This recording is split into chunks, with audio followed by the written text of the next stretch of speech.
మదనపల్లిలో అతిపెద్ద fashion world SR shopping mall మార్చి 8న హీరోయిన్ మీనాక్షి చౌదరిచే గ్రాండ్ ఓపెనింగ్ 3 లక్షల వెరైటీలు అతి తక్కువ ధరలు. అగ్రరాజ్యం అమెరికాకు భారత్ గట్టి షాక్ ఇచ్చింది. ఇరాన్ యుద్ధ నౌకల వేటలో ఉన్న డొనాల్డ్ ట్రంప్ సర్కార్కు ఇండియా ధీటైన సమాధానం చెబుతోంది. శ్రీలంక తీరంలో ఒక ఇరాన్ నౌకను ముంచేసిన అమెరికా ఇప్పుడు భారత తీరంలో ఉన్న ఐరిస్ లావన్పై కన్నేసింది. కానీ భారత్ మాత్రం తగ్గేదేలే అంటుంది. మా తీరానికి అతిథిగా వచ్చిన నౌకను టచ్ చేస్తే ఊరుకునేది లేదు అన్నట్లుగా భారత్ వ్యవహరిస్తోంది. కొచ్చి తీరంలో ఆశ్రయం పొందుతున్న ఇరాన్ నౌక విషయంలో భారత్ తీసుకున్న ఈ సంచలన నిర్ణయం ఇప్పుడు ప్రపంచవ్యాప్తంగా ప్రకంపనలను సృష్టిస్తోంది. సరిగ్గా 3 రోజుల క్రిందట శ్రీలంక తీరంలో ఇరాన్ యుద్ధ నౌక ఐరిస్ డేనాను అమెరికా క్షిపణులతో ధ్వంసం చేయడం సంచలనం సృష్టించింది.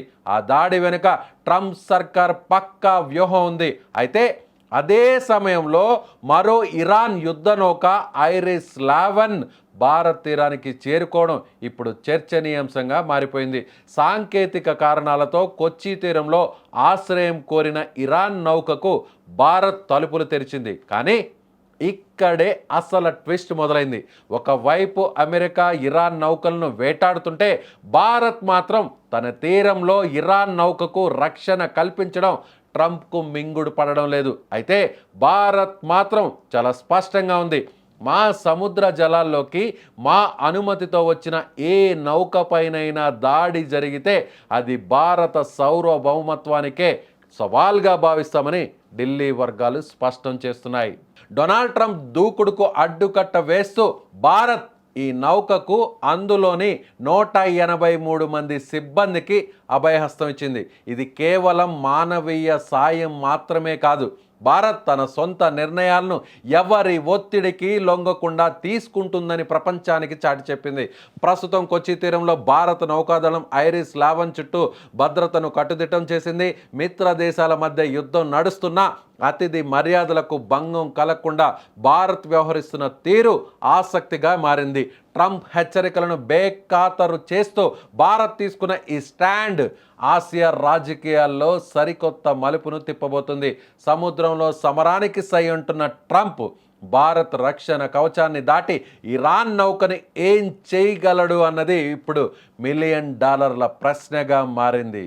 ఎస్, ఐఎన్ఎస్ డేనా ఇరాక్కు సంబంధించినటువంటి నావల్ షిప్ విశాఖపట్నంలో జరిగినటువంటి మిలాన్ 2026 ఫ్లీట్లో పాల్గొని తిరుగు ప్రయాణంలో ఎక్కడా కూడా యుద్ధంలో పార్టిసిపేట్ చేయకుండా విశాఖపట్నం తీరం నుంచి నేరుగా అదేవిధంగా హిందూ మహాసముద్రం జలాలు దాటి అరేబియా సముద్రంలోకి ప్రవేశించాల్సినటువంటి ఐఎన్ఎస్ డేనాను ఒక్కసారిగా భారత జలాలు దాటి శ్రీలంక జలాలులోకి ప్రవేశించగానే అప్పటి వరకు అదును చూసి ఉన్నటువంటి అమెరికా సబ్మెరైన్ నేరుగా సబ్మెరైన్తో ఒక్కసారిగా ఒక క్షిపణి లాంటి టార్పిడోను పంపించి నేరుగా ఈ ఐఎన్ఎస్ డేనాను ఒక్కసారిగా బ్లాస్ట్ చేయడం జరిగింది. దాదాపుగా 100 మంది పైగా చనిపోవడం జరిగింది. 30 మంది, అందులో 180 మంది ప్రయాణిస్తుంటే అందులో మిగిలినటువంటి వారందరినీ కూడా ప్రాణాలతో రక్షించడానికి సమీపంలో ఉన్నటువంటి శ్రీలంక తీరానికి సంబంధించినటువంటి కోస్ట్ గార్డుకు సంబంధించిన సిబ్బంది, ఇతర నావల్ స్టాఫ్ వాళ్ళందరినీ ఇమీడియట్గా రెస్క్యూ చేసి హాస్పిటల్లో ఇప్పుడు ప్రజెంట్ వాళ్ళకి ట్రీట్మెంట్ అందిస్తున్నారు. శ్రీలంక జలాల్లో ఉన్నప్పుడు అమెరికా ఇరాన్ షిప్ను కొట్టడం వేరు. ప్రస్తుతం ఇండియా సముద్ర జలాల్లో శరణు కోసం సాంకేతిక సమస్యతో వచ్చి ఆపన్న హస్తం కోసం వచ్చినటువంటి ఇప్పుడు ఇరాన్కు సంబంధించినటువంటి ఐఎన్ఎస్కి సంబంధించిన 11 అనేటువంటి ఇంకొక వార్షిప్ మీద కానీ అమెరికా కన్నేసిన ఏమాత్రం దానికి హాని కలిగించాలనేటువంటి ప్రయత్నం చేసినా కూడా ఇది శ్రీలంక కాదు, ఇండియాకు సంబంధించిన జలాలలోకి ఏ దేశానికి సంబంధించినటువంటి క్షిపణి అయినా దాడి అయినా జరిగితే అది తమ దేశం మీదే జరిగినట్లుగా ఎవరైనా భావిస్తారు. సో చాలా స్పష్టంగా చెప్పడం జరిగింది. ఇప్పుడు ఆల్రెడీ దాడి జరిగినటువంటి ఐఎన్ఎస్ డేనా మమ్మల్ని కోరలేదు, మమ్మల్ని సాయం కోరలేదు. నిజంగా తమను సాయం కోరి ఉంటే మా వంతు సహాయం అందించి దానికి ఆశ్రయం కల్పించేవాళ్ళం, భారత జలాల్లోనే సేఫ్గా ఉంచేవాళ్ళం అనేటువంటి విషయాన్ని కూడా భారతదేశానికి సంబంధించినటువంటి అధికార వర్గాలు కూడా చెప్పకనే చెబుతున్నాయి. జరగాల్సింది జరిగిపోయింది. ఇంకొక షిప్, ఇదే ఇరాన్కి సంబంధించినటువంటి షిప్ ఇప్పుడు నేరుగా అరేబియా సముద్ర జలాల్లోకి ప్రవేశించి తిరిగి మరికొన్ని రోజుల్లో ఇరాన్కు చేరుకుంటుంది అనేటువంటి సమయంలోనే ఆల్రెడీ శ్రీలంక సమీపంలో ఉన్నటువంటి శ్రీలంక జలాల్లో ఉన్నటువంటి ఒక నౌక మీద అమెరికా దాడి చేయడంతో వెంటనే అలర్ట్ అయినటువంటి ఇరాన్ షిప్ ఇప్పుడు భారత్ను శరణు కోరింది.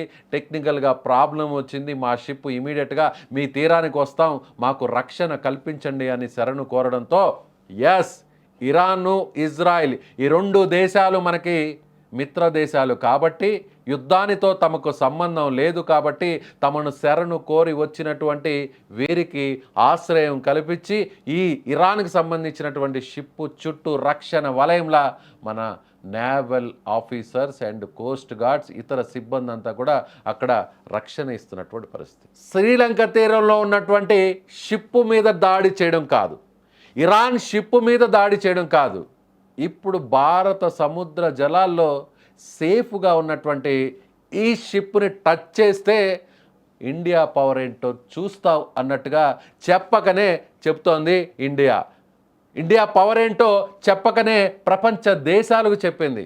ఇప్పటి వరకు ఏ దేశం కూడా ముందుకు వచ్చి ఇరాన్కు ఇలాంటి సహాయం అంటే నేరుగా యుద్ధంలో పాల్గొనడం అని కానీ యుద్ధానికి సంబంధం అని కానీ ఎక్కడా భారత్ చెప్పడం లేదు. తమ తీర ప్రాంతం నుంచి తమ విశాఖపట్నంలో ఉన్నటువంటి ఫ్లీట్లో పాల్గొని తిరుగు ప్రయాణంలో యుద్ధానికి సంబంధం లేకుండా వెళ్తున్నటువంటి ఈ కోస్ట్ గార్డ్కి సంబంధించినటువంటి ఈ నేవల్కి సంబంధించినటువంటి షిప్పు ఆశ్రయం కోరి తమ జలాల్లోకి వచ్చింది కాబట్టి ఏం చేస్తారో చేయండి అన్నట్టు ఇప్పుడు ఒక సవాలు విసిరినట్టుగా మారింది. మరి చూద్దాం అమెరికా దీనిపై ఎలాంటి బదులిస్తుందో వేచి చూద్దాం. మీరేమనుకుంటున్నారు? ఇండియా తీసుకున్నటువంటి ఈ డెసిషన్పై మీ అభిప్రాయాన్ని కామెంట్ రూపంలో తెలియచేయండి.